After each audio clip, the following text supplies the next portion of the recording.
The immigration officer looked at my green card like it was a piece of trash someone had left on his desk. He didn't even try to hide the contempt in his eyes when he said, "You don't belong here."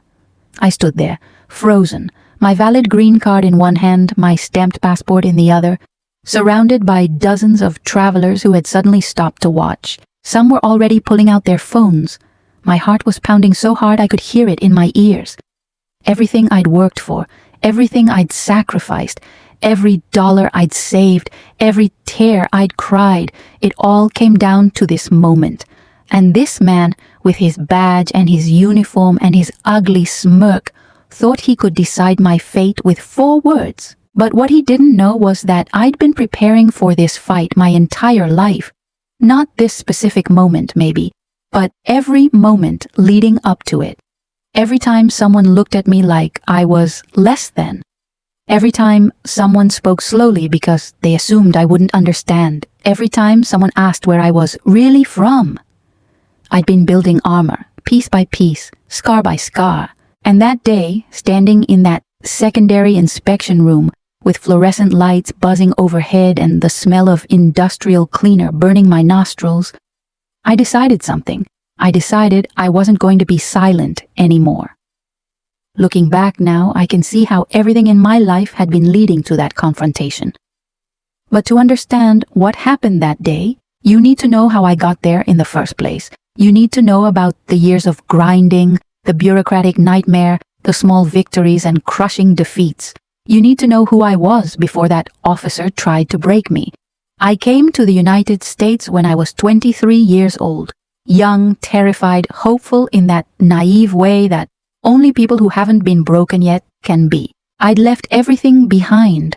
My family, my friends, the tiny apartment where I'd grown up, the street corner where I used to buy pan dulce every Sunday morning.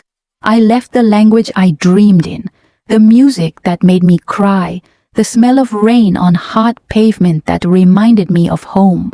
I packed 2 suitcases with everything that mattered and got on a plane with a tourist visa and a heart full of dreams that probably weighed more than my luggage. Those first years were brutal. The kind of brutal that people who've never done it can't really understand. I worked 3 jobs simultaneously. In the mornings, I cleaned office buildings downtown, vacuuming conference rooms where people made more in an hour than I made in a week. The chemicals made my hands crack and bleed. I'd wrap them in gauze at night and try not to cry because crying felt like admitting defeat. In the afternoons, I worked at a laundromat, folding other people's clothes, breathing in the thick, humid air that made my lungs ache. And at night, I waitressed at a diner where the coffee was always too weak and the tips were never enough. I lived in a basement apartment that flooded every time it rained hard.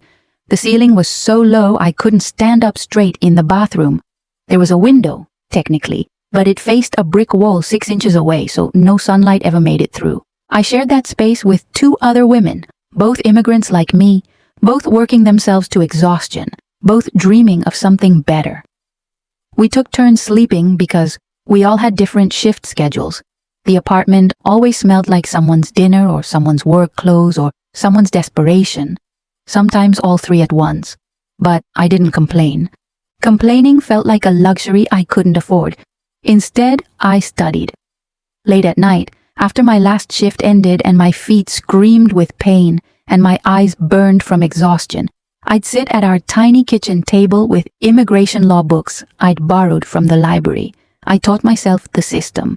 I learned about visas and petitions and affidavits. I learned the language of bureaucracy, which is somehow even more complicated than English. I learned that in America, hope isn't free.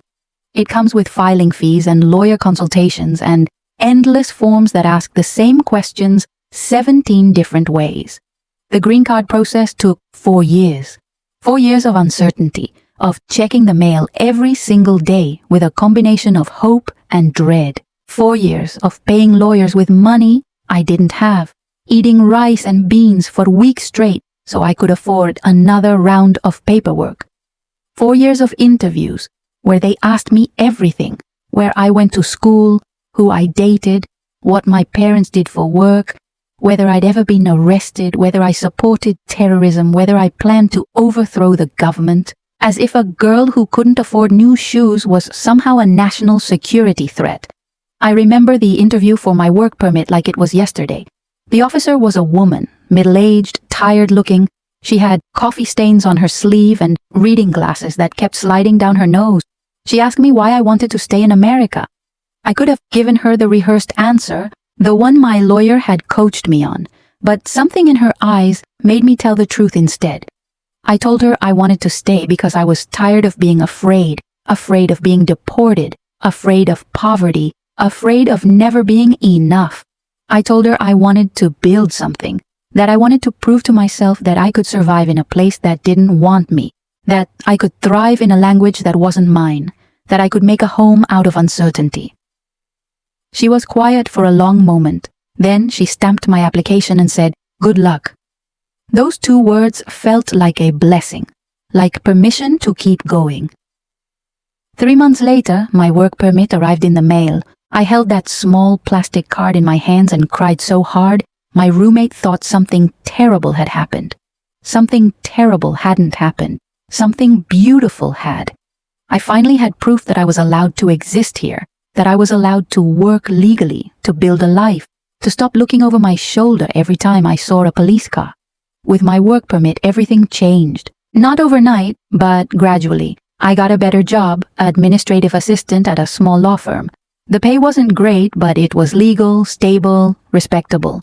I had health insurance for the first time in years. I could afford to eat vegetables occasionally. I moved into my own studio apartment, nothing fancy, but it was mine. No roommates, no shared bathroom, no flooding. Just a small space with a window that actually let in light. I bought a plant and managed not to kill it. That felt like an accomplishment. I made friends, real friends, not just people I worked with or people who tolerated me.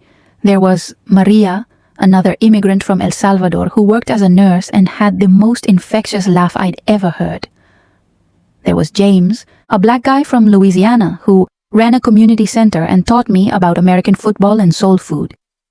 There was Lily, a Korean woman who'd been in the country for 20 years and still got asked where she was really from. We became our own little family, the kind you build when your biological family is thousands of miles away and phone calls cost too much. I started taking English classes at the community college, not because I needed to, my English was functional, but because I wanted to stop feeling self-conscious every time I spoke. I wanted to stop translating in my head before every sentence. I wanted to sound confident, fluent, like I belonged. The teacher, an older white woman named Mrs. Patterson, was patient and kind. She never corrected me harshly, never made me feel stupid. She'd say, "Almost perfect, try again." And somehow that made all the difference.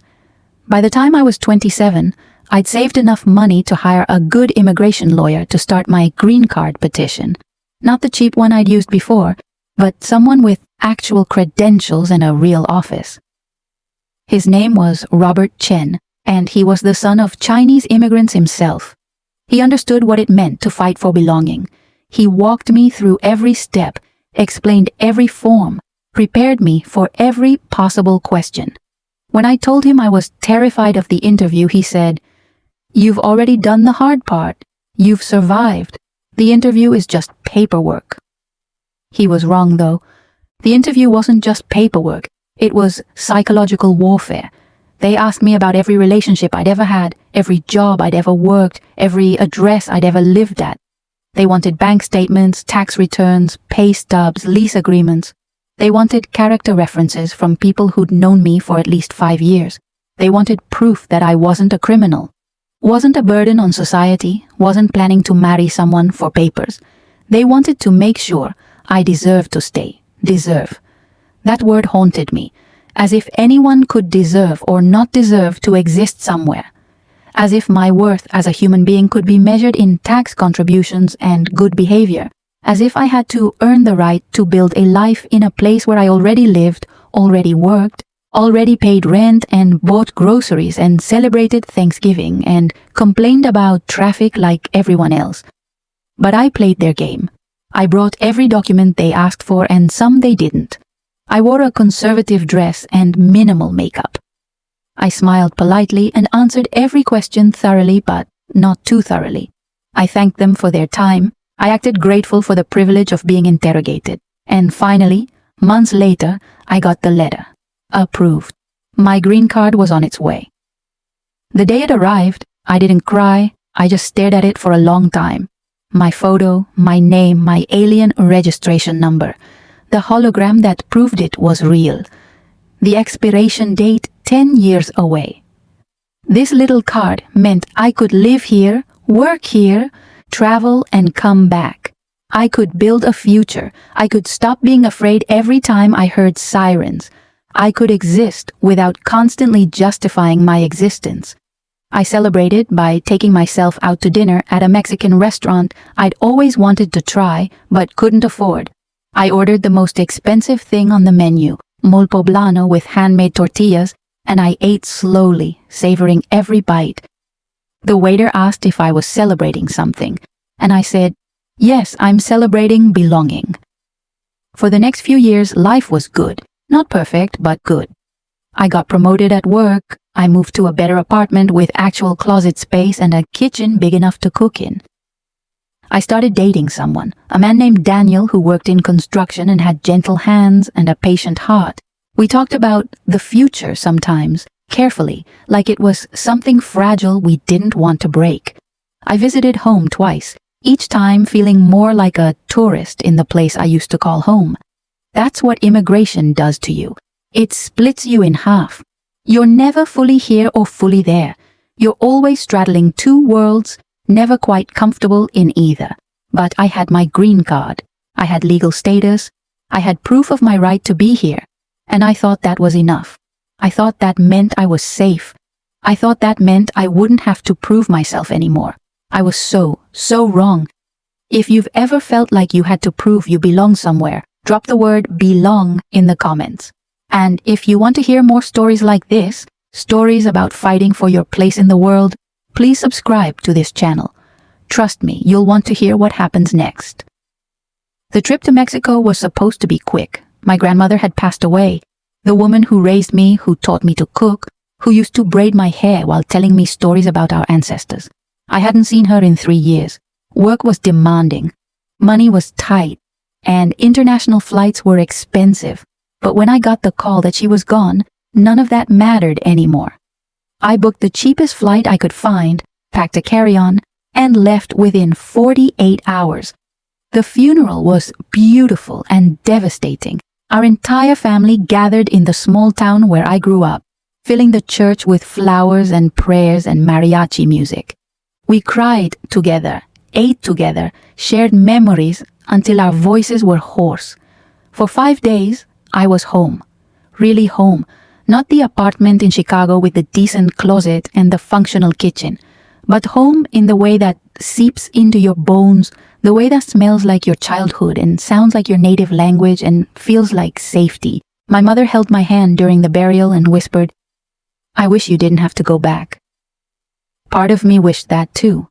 But another part, the part that had fought so hard to build a life in the United States, knew I had to return. I had a job, an apartment, a boyfriend, a life. I had built something there, and I wasn't going to abandon it. The morning I left, my younger sister drove me to the airport. We didn't talk much. What was there to say? We both knew it might be years before we saw each other again. At the departure gate, she hugged me so tight I could barely breathe. "Don't forget about us," she said. "Never," I promised, and I meant it. The flight back was uneventful. I watched a movie I didn't care about, ate airplane food that tasted like cardboard, and tried not to think about how hollow I felt.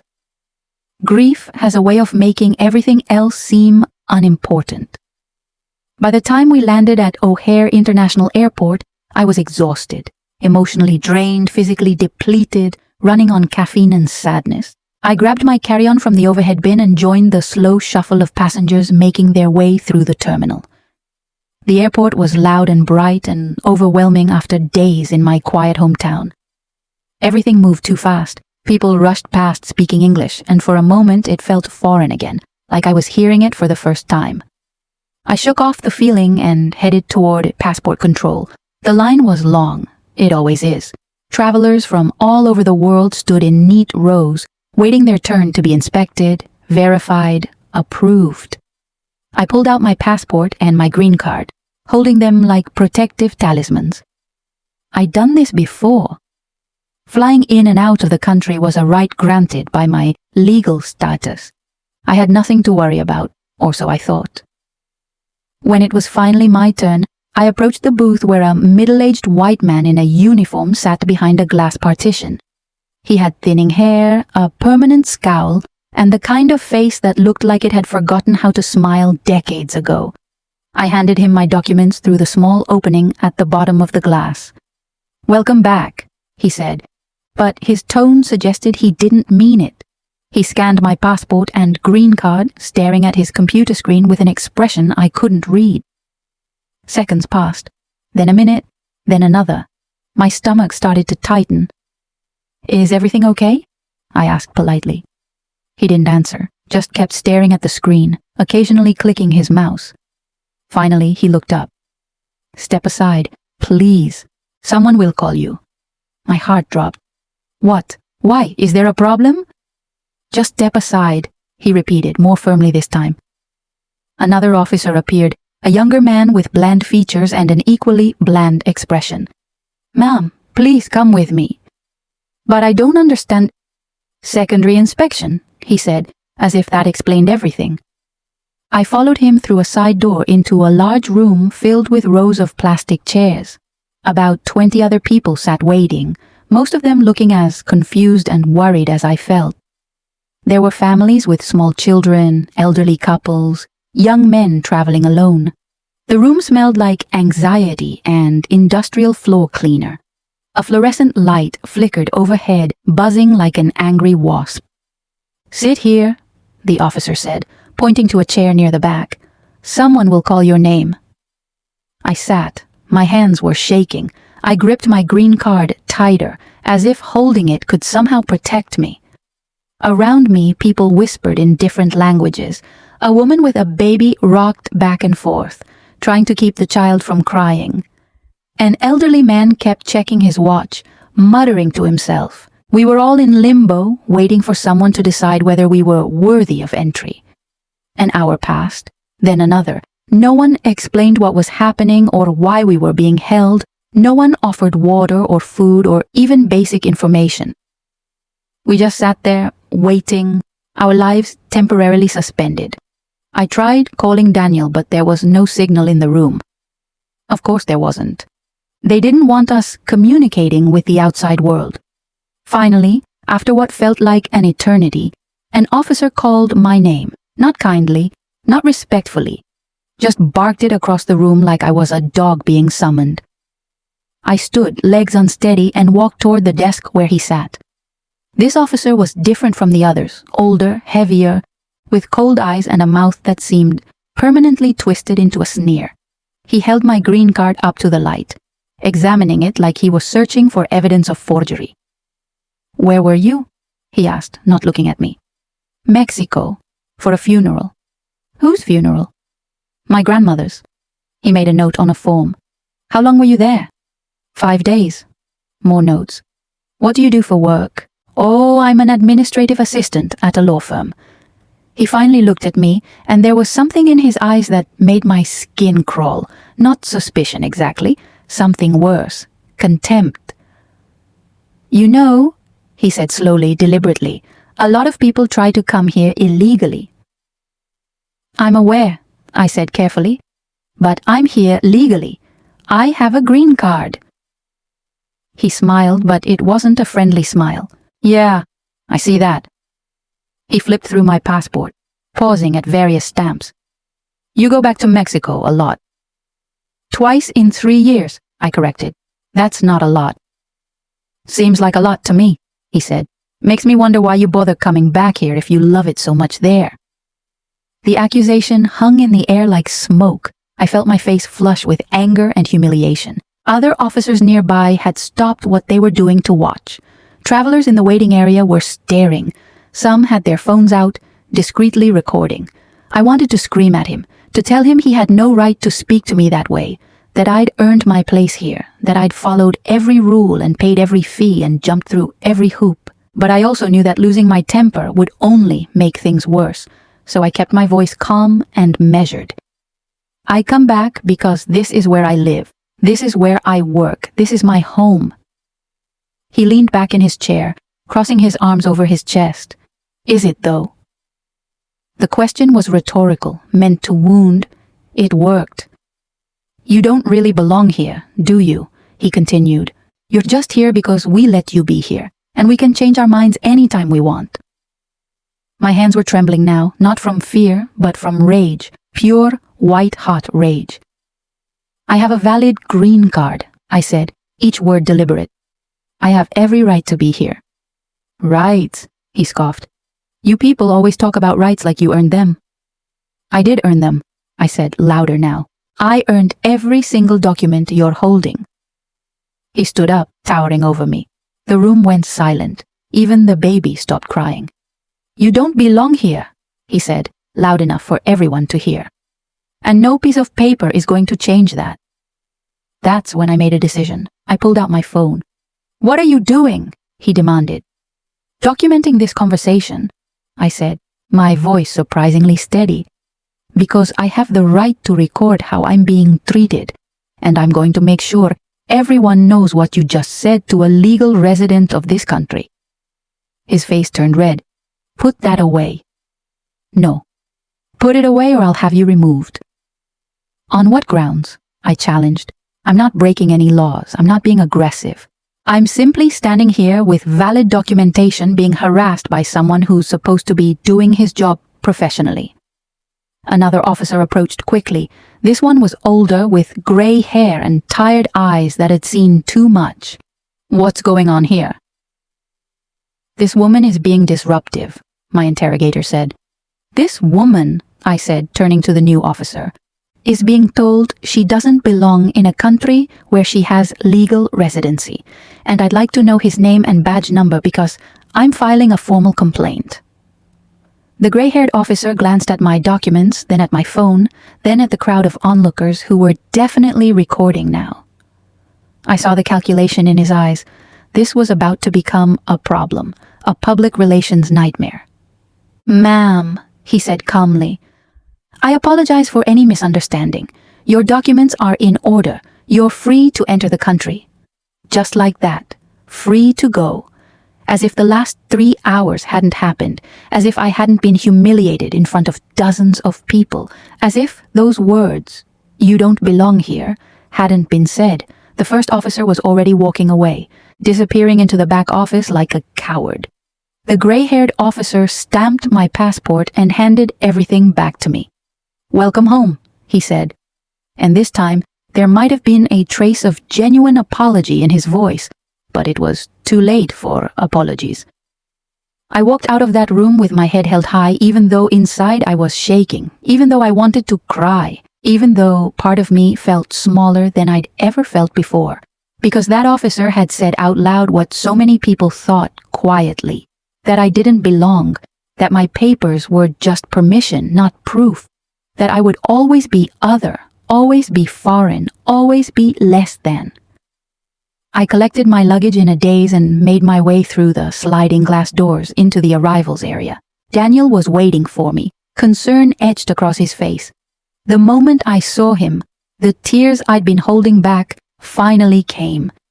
He wrapped his arms around me and didn't ask questions, just held me while I cried in the middle of a crowded airport. When I could finally speak, I told him everything. Every word, every look, every moment of that encounter. He listened, his jaw clenched, his hands balled into fists. We're reporting this, he said. Damn right we are, I agreed.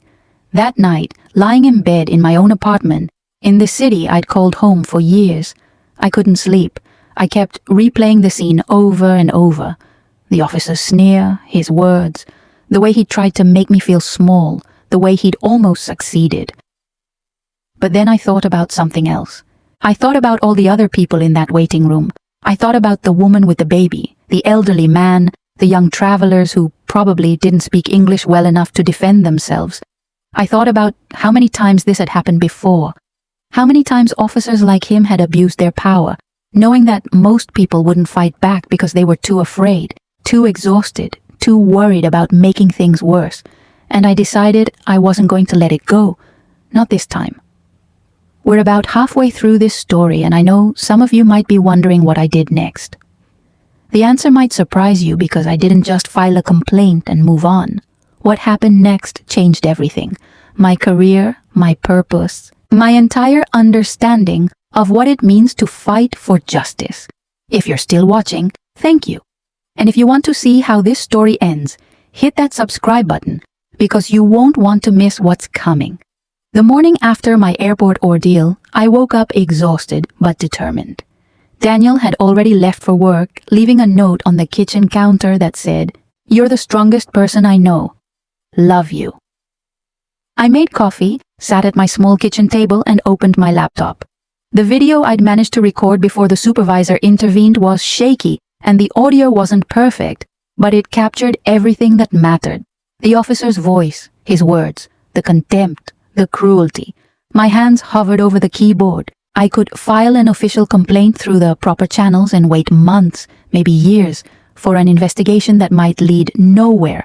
Or I could do something else, something that scared me but felt necessary. I could make it public. I spent the next 2 hours writing a post to accompany the video. I described what happened in detail, not just the confrontation itself, but the years of work it took to earn my green card, the pride I felt in following every rule, the heartbreak of being told I didn't belong despite doing everything right. I wrote about the other people in that waiting room who probably couldn't defend themselves the way I had. I wrote about systemic problems and abuse of power and the daily humiliation that immigrants face even when we're here legally. Then, I took a deep breath and hit post. I shared it on every platform I had, Facebook, Twitter, Instagram. I tagged immigration advocacy groups, local news stations, anyone I thought might care. Then I closed my laptop and went to work, trying to pretend my hands weren't shaking. By lunchtime, my phone was exploding. The post had been shared hundreds of times. People were commenting, tagging their friends, sharing their own stories. By the end of the workday, it had been shared thousands of times. Local news outlets were reaching out. Immigration attorneys were offering pro bono assistance. Advocacy organizations wanted to feature my story. And the comments, some were supportive. Beautiful messages from other immigrants who'd experienced similar treatment. This happened to me too. Thank you for speaking up. You're so brave. But others were vicious. Go back to your country. You should be grateful we let you in at all. A typical immigrant playing the victim. Why don't you just stay in Mexico if you love it so much? The hate was shocking in its intensity.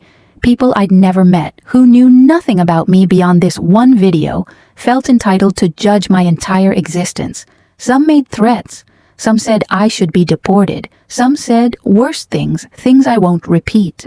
Daniel came home that evening to find me sitting on the floor, back against the couch, scrolling through an endless stream of comments. "Hey," he said gently, kneeling beside me. "Maybe put the phone down for a bit." "Look at this," I said, showing him a particularly nasty message. "This person wants me dead, literally dead, because I posted a video about being mistreated." He took the phone from my hands and set it aside. "Those people are cowards hiding behind screens. They don't matter." "But they do matter," I said, "because they're everywhere. They're the reason that officer felt comfortable saying those things, because he knew people would agree with him." The next few days were a blur of media interviews and legal consultations. A civil rights attorney named Sarah Goldstein reached out and offered to represent me for free. She was a fierce woman in her 50s with wild curly hair and an intensity that reminded me of a hurricane. "What happened to you is illegal," she said during our first meeting. "Officers are not allowed to deny entry based on race, ethnicity, or national origin. They're not allowed to harass legal residents. And they're definitely not allowed to tell someone they don't belong here when they have valid documentation. Can we actually do something about this? I asked. Absolutely, she said. We're going to file a formal complaint with the Department of Homeland Security. We're going to request the officer's personnel file. We're going to make enough noise that they have to respond. Over the next several weeks, Sarah worked tirelessly. She submitted the complaint. She contacted the agency's Office of Civil Rights and Civil Liberties. She reached out to congressional representatives. She made sure my case didn't disappear into bureaucratic oblivion. Meanwhile, my video continued to spread. It reached 1 million views, then 2 million.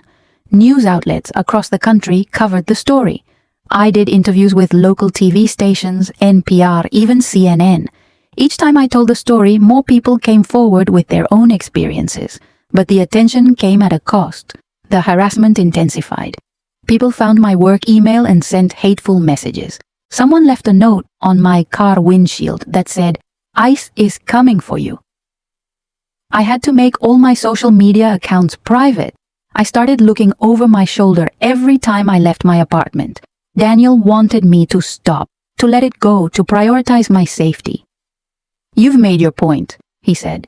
"You don't have to keep fighting." "Yes, I do," I replied, "because if I stop, nothing changes. That officer will keep doing this to other people. The system will keep grinding down immigrants who don't have the resources or the courage to fight back. I have to see this through." He didn't understand, not really. He couldn't. He'd never had to prove he belonged somewhere. He'd never been told his existence was conditional, subject to someone else's approval. He'd never felt the particular humiliation of being treated like a criminal, despite following every rule. Our relationship started to strain under the weight of my obsession with the case. We argued more. He thought I was becoming consumed by anger. I thought he was being naive about how the system worked. We started to drift apart, slowly at first, then faster. Within 3 months, we'd broken up. It was amicable, sad, but necessary. We wanted different things. He wanted peace. I wanted justice. Those aren't always compatible. The investigation into the officer took months. Bureaucracy moves slowly, especially when it's investigating itself. Sarah warned me not to expect too much. "These things rarely end with the accountability we want," she said, "but we have to try anyway." We filed Freedom of Information Act requests to get records of similar complaints against the same officer. It turned out I wasn't the first person he'd harassed, not even close. There were dozens of complaints over the years, incidents of racial profiling, verbal abuse, excessive detention. Most had been dismissed or resulted in minor reprimands. The system protected him, but this time was different. This time, there was video evidence. This time, the story had gone viral. This time, there was public pressure. 6 months after I filed the initial complaint, I received a letter from the Department of Homeland Security. The officer had been removed from passenger-facing duties pending further investigation. It wasn't a firing, but it was something. It meant he couldn't humiliate anyone else at passport control. It meant my fight had accomplished something concrete. Sarah called me the day the letter arrived. "This is a victory," she said. "A small one, but real." "It doesn't feel like enough," I admitted. "It's not," she agreed. "But it's more than most people get. And it wouldn't have happened if you hadn't been willing to stand up and make noise." That night, I updated my followers on social media. I shared the outcome and thanked everyone who'd supported me. The response was overwhelming. Hundreds of messages from people saying I'd inspired them, that they were going to fight back next time they faced discrimination, that they felt less alone knowing others had similar experiences. But something else had started to happen during those months of fighting, something I hadn't expected. I'd been reading obsessively about immigration law, following cases, learning about the system from the inside. I'd attended community forums where immigrants shared their struggles. I'd connected with advocacy organizations, and slowly, an idea had been forming. What if I didn't just fight for myself? What if I could fight for others too? I started researching law schools. At first, it seemed impossible. I was 30 years old, working full-time, with no undergraduate degree in anything related to law. But the more I learned, the more I realized it was possible. Difficult, yes. Expensive, definitely, but possible. I applied to night programs at several local schools, wrote application essays about my experience at the airport, and my desire to help other immigrants navigate a system designed to intimidate them. I didn't tell anyone what I was doing. Not my family, not my friends, not even my coworkers. It felt too fragile, too important to share before I knew it was real. The acceptance letter came on a Tuesday in March. I was sitting at my desk at work when I checked my email and saw it. Congratulations on your acceptance to the Juris Doctor program. I read the first line 3 times before it sank in. I'd been accepted. I was going to law school. I excused myself, went to the bathroom, and cried in a stall for 10 minutes. These were different tears than the ones I'd cried at the airport. These were tears of possibility, of hope, of transformation. Starting law school while working full-time was brutal. I took classes 4 nights a week from 6 to 10 p.m. I studied on weekends. I gave up sleep, social life, any semblance of free time. My coworkers thought I was crazy. "You're 30 years old," one of them said. "By the time you finish, you'll be 33. Why put yourself through that?" "Because I'll be 33 anyway," I replied. "Might as well be 33 with a law degree." The coursework was intense. Constitutional law, civil procedure, contracts, torts. Subjects I'd never studied formally but now consumed my every waking thought. I struggled at first. My classmates were mostly younger, fresh out of undergraduate programs with more recent experience writing academic papers.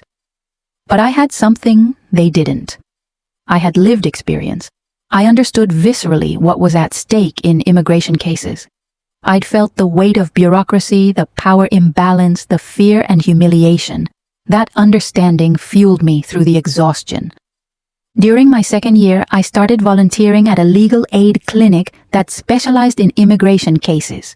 It was there that I met Rosa, a woman from Guatemala who'd been living in the U.S. for 15 years and was facing deportation because of a paperwork error. She had 3 children, all U.S. citizens. She worked 2 jobs. She'd never committed a crime. But one mistake on a renewal form had triggered removal proceedings. "They're going to send me back," she sobbed during our first meeting. "My babies will grow up without me." I took her hand. "No, they're not. We're going to fight this." And we did. I worked with the clinic supervising attorney to file motions, gather evidence, prepare Rosa for her hearing. We documented her ties to the community, her work history, her children's school records. We built a case showing that deporting her would cause extreme hardship to her U.S. citizen children. The hearing was terrifying. The immigration judge was stern, skeptical. The government attorney argued that rules were rules and mistakes had consequences. But we'd prepared thoroughly. We presented our evidence methodically. And when it was Rosa's turn to testify, she spoke from the heart about what America meant to her family, about the life they'd built, about the fear of being separated. The judge deliberated for what felt like hours, but was probably only 20 minutes. Finally, he spoke. "Based on the evidence presented and the respondent's credibility, I'm granting relief from removal." Rosa collapsed into tears. Her sister, who'd been sitting in the back of the courtroom, started crying too. And me? I felt something shift inside my chest. This is what I was supposed to be doing, not just fighting for myself, but fighting for people who couldn't fight alone.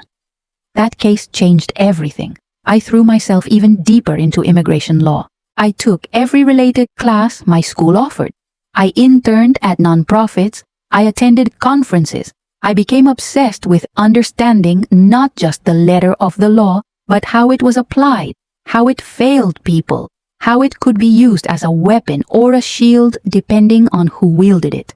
My professors noticed. One of them, Professor Martinez, pulled me aside after class one day. "You have real talent for this," he said. "Have you thought about specializing in immigration law after graduation?" "It's all I think about," I admitted. He smiled. "Good. We need more attorneys who understand what's at stake, people who've lived it. Keep going. I graduated third in my class. Not bad for someone who'd started law school at 30 with no legal background. The day I passed the bar exam, I called my mother in Mexico. She cried so hard I could barely understand her. "Mija," she kept saying, "I'm so proud of you.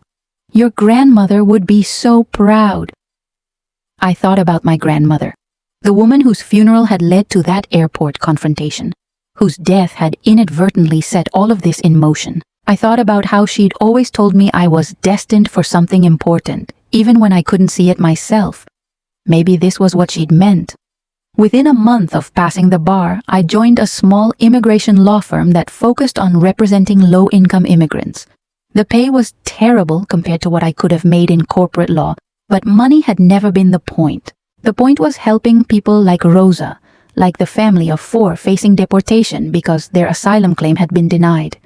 Like the teenage boy who'd been brought to the country as a baby and didn't even speak Spanish but was considered illegal. Like the woman whose abusive husband had threatened to report her to ICE if she left him. Every case felt personal. Every victory felt like reclaiming a small piece of dignity that the system had tried to strip away. And every loss, because there were losses, many of them, felt like a punch to the gut. But I kept going. I had to. 2 years after starting at the firm, something unexpected happened. I received an email from a journalist working on a story about immigration enforcement abuses. She was compiling a database of officers who'd had multiple complaints filed against them. And she'd found something interesting about the officer who told me I didn't belong. After I'd filed my complaint, after he'd been removed from passenger duties, he'd been quietly transferred to another position, then another. Each time, complaints followed. Harassment, profiling, abuse of power, but he was never fired, just moved around like a problem being shuffled from one department to another. "I'm publishing an investigative piece," the journalist said. "Would you be willing to be interviewed? I understand if you want to stay anonymous." "No," I said. "Use my name. Use everything. It's time people knew the system doesn't hold itself accountable, that these officers face no real consequences, that they keep getting away with it." The article came out 3 months later. It was devastating, detailing not just my case, but dozens of others. The officer's pattern of behavior, the department's failure to discipline him, the system that protected bad actors while traumatizing the people they were supposed to serve.